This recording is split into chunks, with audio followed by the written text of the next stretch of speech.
Madame, Monsieur, bonjour et bienvenue dans NTD Le Journal. Nous sommes le mercredi 27 juin et voici les grands titres de l'actualité chinoise. Victime d'avortement forcé, étiquetée de traître. Détérioration de la liberté de presse à Hong Kong.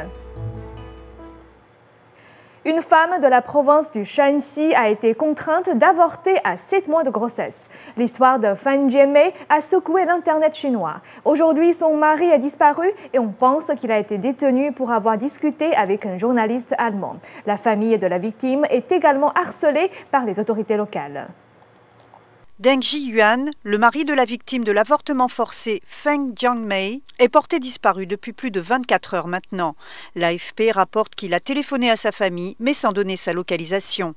La femme de Deng a été forcée d'avorter de son bébé de 7 mois le 2 juin dernier. Sa famille a publié sur Internet des photos de Feng couchée à côté de son fœtus avorté. Deng a depuis essayé d'attirer l'attention internationale sur son cas. Chang Kai, un avocat qui a proposé bénévolement ses services à Deng, a révélé sa disparition mardi sur Weibo. Un expert du contrôle des naissances de Beijing a répondu à cette information en disant « Je pense que Deng Zhiyuan a été illégalement détenu depuis hier ». Pendant ce temps, la famille de Deng du village de Zhengjia, dans la province du Shanxi, fait face au harcèlement. La femme de Deng est toujours à l'hôpital, tandis que les membres de leur famille sont surveillés par des fonctionnaires locaux. La sœur de Deng a confié au South China Morning Post de Hong Kong que le harcèlement s'est intensifié depuis vendredi, quand Deng a donné une interview à un journaliste allemand. Des photos postées dimanche sur le net montrent une bannière dans leur village, apparemment accrochée par les autorités locales. On y lit « Battre sévèrement les traîtres et les bannir du village Zhengjia ». Tang Jitian, avocat des droits de l'homme, dit que Deng n'a rien fait de mal et qu'il ne devrait pas être la cible des autorités. Il n'est pas illégal pour chaque citoyen de dénoncer un cas aux médias. L'attitude du gouvernement local et des fonctionnaires qui l'ont restreint se sont vengés sur lui ou l'ont humilié suite à l'interview est juridiquement et moralement inacceptable. Suite au tollé international provoqué par l'affaire Feng, 3 responsables du planning familial local ont été suspendus. Mais sa famille dit que rien n'a été fait depuis pour enquêter sur l'affaire. Avant la visite du chef du Parti communiste chinois Hu Jintao à Hong Kong, l'Association des journalistes de Hong Kong a publié le résultat d'une enquête montrant que près de 87% des journalistes interrogés estiment que la liberté de la presse se détériore à Hong Kong et a exhorté le gouvernement de ne pas supprimer la diffusion des informations. L'Association des journalistes de Hong Kong a également souligné que l'autocensure des médias devient plus sévère, principalement due à la pression du consortium et au régime communiste chinois. L'Association des journalistes de Hong Kong a mené une enquête de la mi-avril à début mai auprès de 663 journalistes dont près de 87% estiment que la liberté de la presse à Hong Kong a subi un recul depuis que Donald Tsang Yam-kuen a pris ses fonctions il y a 7 ans. L'insatisfaction s'est accrue de près de 30% comparé à l'enquête de 2007. 90% des participants pensent que le gouvernement a renforcé la censure des informations et qu'il entrave la couverture médiatique. De toute évidence, le gouvernement contrôle en amont la diffusion des informations et les médias ainsi que le public qui sont en bout de chaîne des informations sont soumis à cette forme de contrôle flagrant. Cela affecte gravement le droit des citoyens à avoir accès aux informations. L'enquête démontre aussi que l'industrie des médias s'autocensure de plus en plus face à l'ingérence politique du bureau de liaison du gouvernement central du peuple. Près de 80% des experts disent que l'autocensure s'est accentuée depuis que Donald Tsang Yam-kuen est au pouvoir. Les informations sur les consortiums ou celles relatives à l'administration centrale font le plus souvent l'objet d'autocensure. Le journal South China Morning Post de Hong Kong a récemment été critiqué pour son autocensure sur l'activiste pro-démocrate Li Wangyang, mort mystérieusement. Ma Yanting appelle le gouvernement de Hong Kong à initier un acte de la liberté d'information pour redresser la situation. Aussi, Ma Yanting demande au gouvernement de Hong Kong de publier le programme de la visite de Hu Jintao dès que possible et de ne pas limiter la liberté de la presse en définissant une zone spéciale réservée aux journalistes. Nouvelle NTD, Hong Kong. Hier, le 26 juin, était la journée internationale contre la torture. À cette occasion, le vice-président du Parlement européen, Edward Macmillan Scott, a publié un appel sous forme de vidéo du témoignage de Zhang Lianying, une pratiquante de Falun Gong. Dans cette vidéo, Zhang Lianying a exposé les tortures inhumaines pratiquées par le PCC pour la forcer à renoncer à sa foi. Le 26 juin, le vice-président du Parlement européen, Edward Macmillan Scott, a publié sous forme de vidéo le témoignage d'une pratiquante de Falun Gong, Zhang Lianying, qui séjourne actuellement aux États-Unis.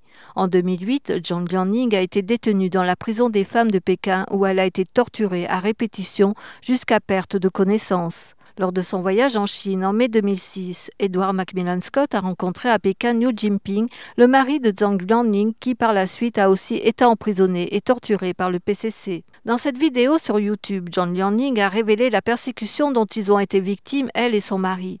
Elle a surtout exposé les différentes manières de torture inhumaines pratiquées par le PCC pour les forcer à renoncer à leur foi.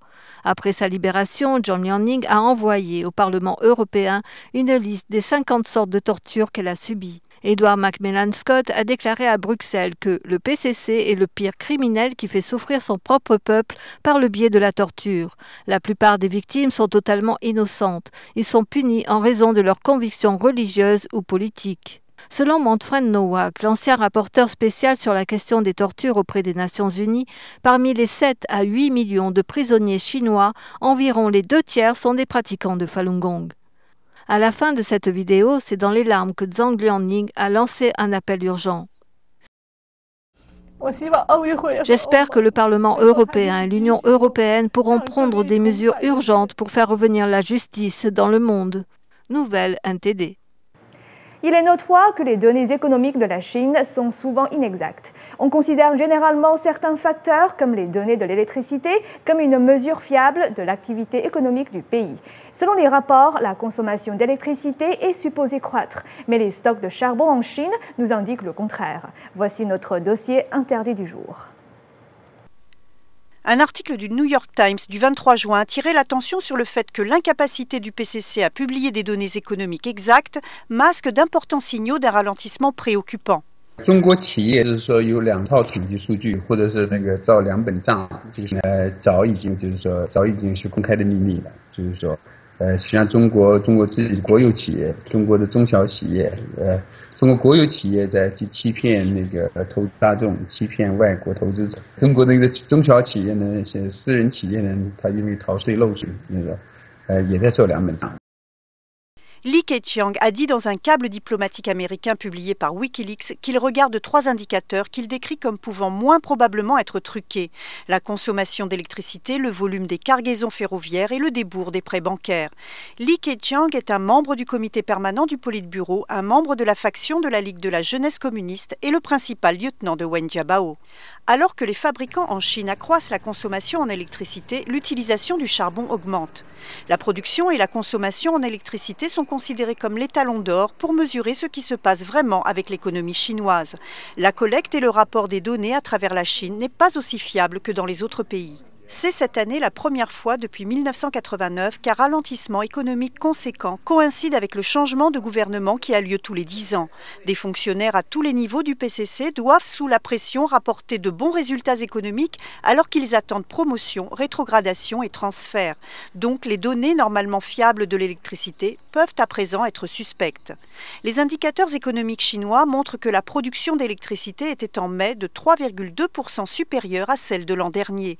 Mais les installations de stockage du charbon à travers le pays sont pleines. Et le charbon arrive par train plus vite que les usines électriques en Chine ne l'utilisent.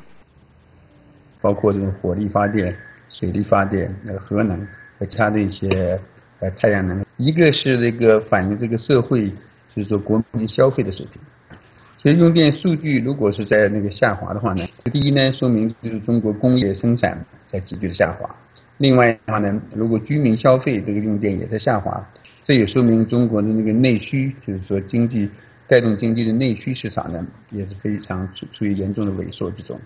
Le charbon stocké au port de Qinhuangdao a atteint les 9,5 millions de tonnes ce mois. Cela surpasse le précédent record de 9,3 millions de tonnes, évalué en novembre 2008 près du fond de la récession financière mondiale. L'accumulation de charbon en excès indique un ralentissement de l'économie de plus en plus grave en Chine, et c'est ce que masquent les données économiques peu fiables. Le professeur Xie Tian a dit que la diminution du taux d'intérêt par la Banque populaire de Chine signale vraisemblablement que le PCC a lui aussi réalisé la menace du déclin économique. Si le déclin continue à s'accélérer, alors cela conduira à une augmentation du chômage, une perspective qui inquiète certainement le PCC. Dossier interdit, NTD. Et tout de suite, des informations canadiennes après une petite pause. Droit de diffuser les Jeux, le Canada peut-il se le permettre? Les Jeux olympiques de Londres débuteront dans une quinzaine de jours et on sent déjà qu'il y a de la fébrilité dans l'air. Les téléspectateurs profitent de ces moments pour supporter leur pays. Mais au Canada, il semble que l'offre pour les droits de radiodiffusion aux 2 prochains Jeux est dans une impasse. Il se peut que les diffuseurs canadiens ne puissent pas se permettre le prix que demande le Comité international olympique. Dans moins de 2 semaines, Heather Bunsley et Liz Maloney sauront si elles partent ou non pour les Jeux de Londres ou si leur rêve olympique va s'évanouir dans le sable. Pour cette équipe, Londres sera leur premier jeu, du moins elles l'espèrent, la première de plusieurs. Mais lorsqu'elles ont appris la séparation de 2 autres partenaires olympiques canadiens potentiels pour les prochains Jeux de 2014 et de 2016, elles se sont dites inquiètes que le Canada ne couvrira peut-être pas Sochi et Rio. Ce serait une honte pour un athlète. Penser que dans un pays, il n'y aurait ni esprit olympique, ni enthousiasme pour votre pays, tout ça disparaîtrait. Radio-Canada et Bell se sont joints pour faire une offre pour les Jeux de 2014 et 2016, offre qui a été rejetée par le CIO. Les 2 compagnies relanceront leurs offres, mais séparément. Conjointement, leur offre était la moitié de ce que CTV avait offert pour les Jeux de Vancouver et de Londres. Les détenteurs des droits doivent commencer à revoir ce que leurs exigences peuvent avoir sur le climat économique mondial. Et les circonstances sont très différentes de ce qu'il y avait 10 ans, 5 ans ou même 2 ans auparavant. Aucun diffuseur canadien ne veut payer la grosse somme du contrat olympique, vu que la NHL n'a pas encore confirmé l'envoi de ses joueurs à Sochi. Le hockey et sa ligue sont probablement le summum du sport. C'est ce que les gens regardent, c'est ce qui amène les codes d'écoute et c'est ce qui intéresse le plus les annonceurs. Mais si les diffuseurs canadiens durcissent le ton et manquent les jeux, qu'est-ce que cela voudra dire pour les téléspectateurs canadiens? Eh bien, ce serait un gros problème pour le Canada. Cela voudrait dire que nous allons avoir des retransmissions américaines sur les athlètes et pas les Canadiens. Ces athlètes savent qu'être un Olympien accompli demande de la volonté pour gagner à tout prix. Les diffuseurs olympiques potentiels devront décider ce qui leur coûtera le plus cher, le prix exorbitant des Jeux ou le prix du désistement.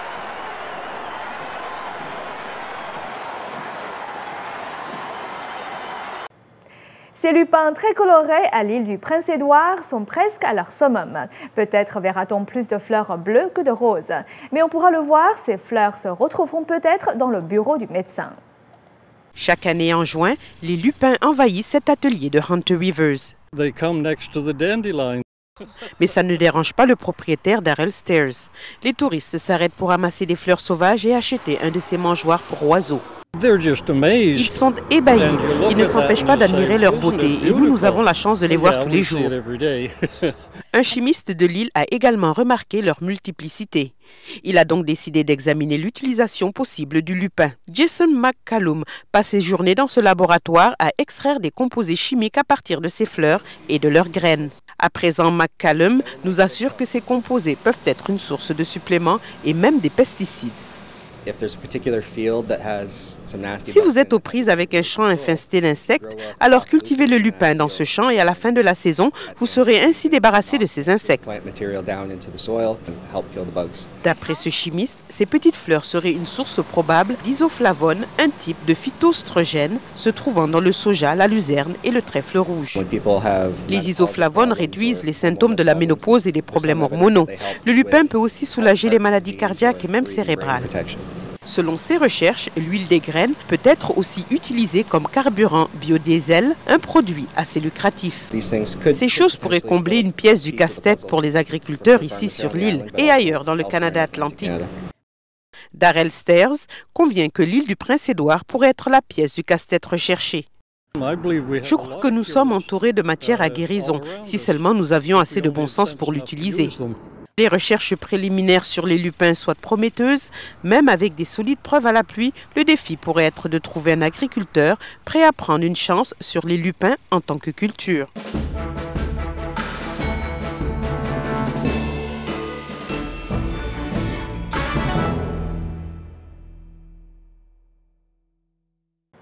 Restez avec nous pour plus de nouvelles internationales.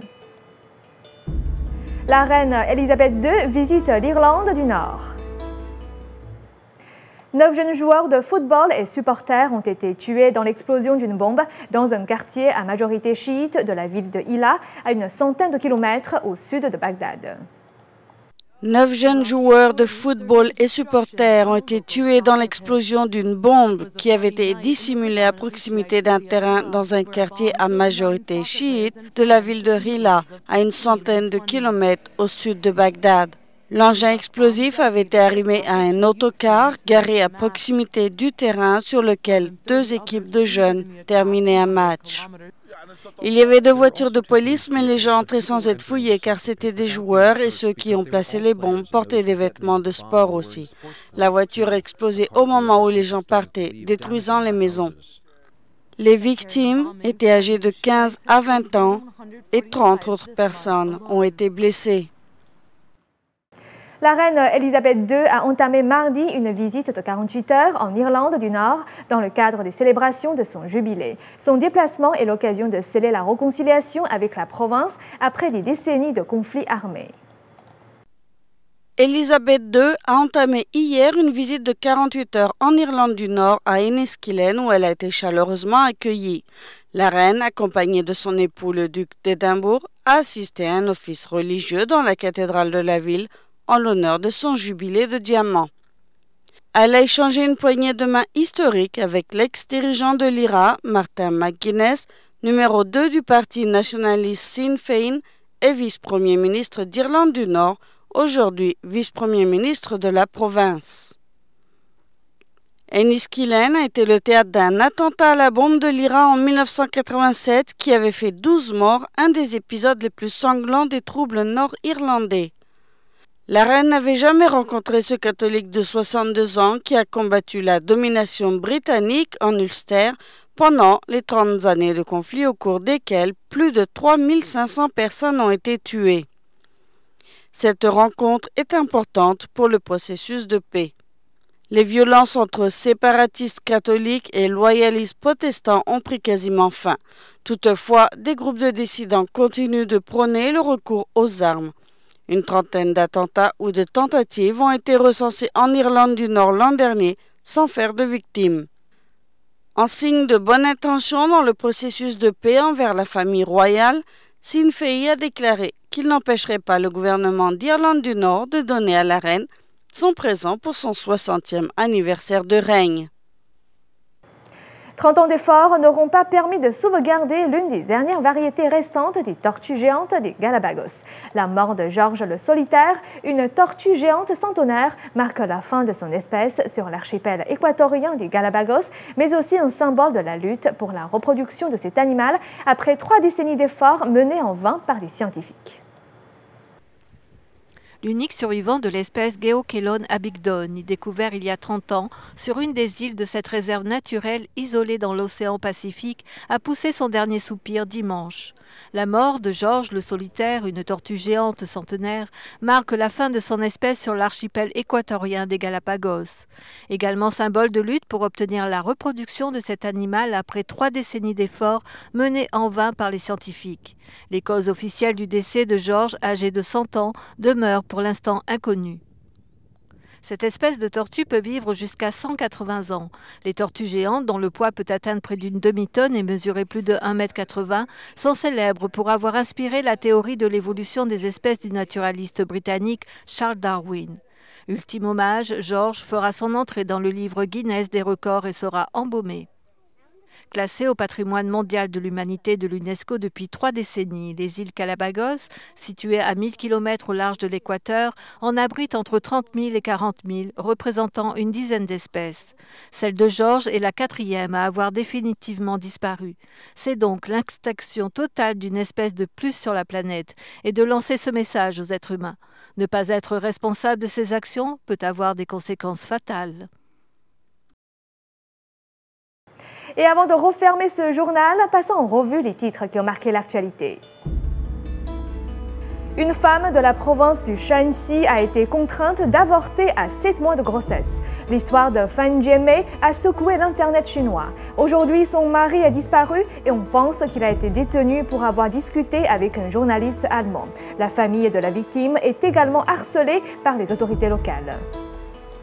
Avant la visite du chef du Parti communiste chinois Hu Jintao à Hong Kong, l'Association des journalistes de Hong Kong a publié le résultat d'une enquête montrant que près de 87% des journalistes interrogés estiment que la liberté de la presse se détériore à Hong Kong et a exhorté le gouvernement de ne pas supprimer la diffusion des informations. L'Association des journalistes de Hong Kong a également souligné que l'autocensure des médias devient plus sévère, principalement due à la pression du consortium et au régime communiste chinois. Ainsi s'achève votre journal. Merci de votre attention. J'aurai le plaisir de vous retrouver demain pour une nouvelle édition.